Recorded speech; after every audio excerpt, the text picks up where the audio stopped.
So look at verse 3. Now watch what it says here. Again, we're kind of looking at the symptoms of the nation as it's declining here.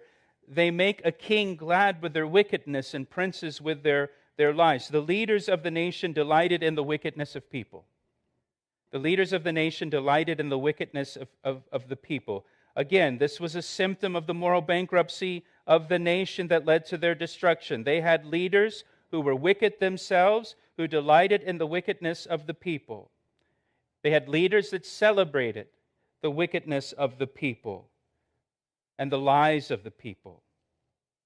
The leaders joined in with wickedness and lying. He says in verse 4, they're all adulterers, both the leaders and the people. They're all adulterers spiritually. Like an oven heated by a baker, he ceases stirring the fire after kneading the dough until it is leavened. In the day of our king, princes have made him sick, inflamed with wine. He stretched out his hand with scoffers. They had leaders, and here's what this is getting at. They had leaders who had bad judgment, whose judgment was impaired because they were inflamed with wine. Now in Proverbs chapter 31, verses 4 and 5, if you're taking notes, it says, it's not for kings, or it's not for leaders, we would say in our case, it's not for politicians, Lemuel, it's not for kings to drink wine, or for rulers to crave beer. Here's why, lest they drink and forget what has been decreed. The Scriptures explicitly command leaders, politicians in our case, to abstain from alcohol because it affects their judgment and their ability to govern justly or rightly. But the kings of Israel, they were wicked kings. They didn't care about judging or governing rightly or justly. It wasn't about righteousness for them. It wasn't about doing what was right for the nation for them. And so verse 6, it goes on, they prepare their heart like an oven while they lie in wait. This is talking about the leaders. Their baker sleeps all night. In the morning it burns like a flaming fire. They're all hot like an oven and have devoured their judges. All their kings have fallen. None among them calls upon me. The rulers' hearts were like an oven that's been heated. And what it's saying here is that the rulers, their hearts were like an oven, meaning they lusted for power. And getting power by whatever means necessary. And seizing power and control of the levers of government. That's what was burning in their hearts. Not righteousness, not justice, just getting power. That's what their hearts were on fire for. And silencing their opposition. Look at what it says. Verse 7. They have devoured the judges.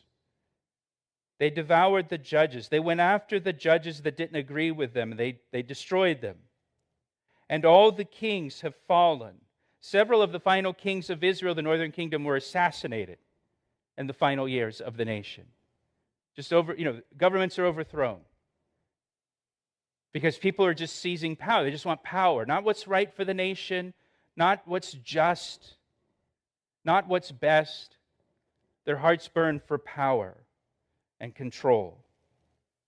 And they just, they took out any opposition. And it created great, political instability in Israel in her final years. There was no consistency because the government was constantly switching hands between these different kings, where one would overthrow another or assassinate another. And so there just was great instability in the government. And most of all, the most important thing, at the end of verse 7, none of them called upon God, the leaders. None of them called upon God. None of them sought the Lord. Again, you're doing an autopsy on a nation. What's the cause of death? And we're looking at these different symptoms of what brought this country down. Now look, it goes on. Verse 8, Ephraim has mixed himself among the peoples. Ephraim is a cake unturned. I like that.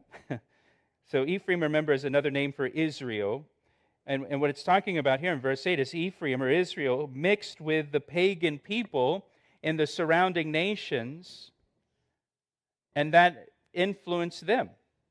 And God warned Israel not to mix with the pagan people because it would corrupt their nation.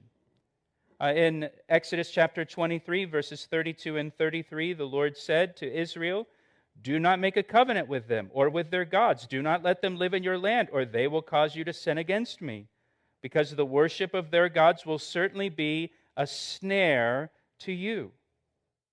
Deuteronomy chapter 7, when the Lord your God brings you into the land you are entering to possess and drive out before you many nations, the Hittites, the Girgashites, the Amorites, the Canaanites, the Perizzites, the Hivites, the Jebusites, 7 nations larger and stronger than you. So there were 7 pagan nations living in the promised land that God's going to drive out before Israel. Now, this is just like a little side note for you. In the New Testament, in the Gospels, Jesus has the feeding of the multitudes. Remember the first time he does the feeding?